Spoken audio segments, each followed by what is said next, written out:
ঈদের দিনও সকালবেলা, আমি ঈদের দিন আজ ঈদ ফজরের নামাজ পড়ে আমি টেইলারের দোকানে দাঁড়ায় ছিলাম। আমার পাঞ্জাবিটা তখনও সেলাই হয় নাই। আমি ঈদের নামাজে যাব কিভাবে?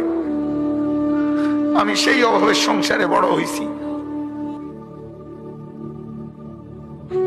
তারপরও কোনোদিন বাপ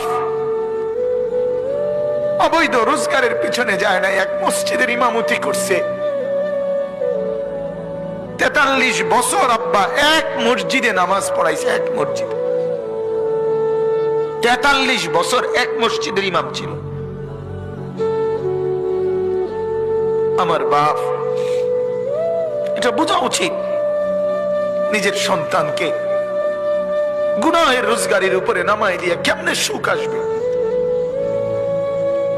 নিজের ঘরে হারামের সুদের টাকা, ঘুষের টাকা, চুরির টাকা, ডাকাতির টাকা, ওজনে কম দিয়ে ঠকবাজি করে, প্রতারণা করে, মিথ্যা বলে, ধোঁকাবাজি করে, নেশার সামানা বিক্রি করে, মদের উপকরণ বিক্রি করে, জুয়ার সামগ্রী বিক্রি করে, মানুষকে ঠকাইয়া প্রতারণা করে, মিথ্যা বলে যে টাকা আপনি ঘরে আনলেন, আপনি অনেক মানুষকে কষ্ট দিয়ে আপনার ঘরে সুখ আসবে কেমনে?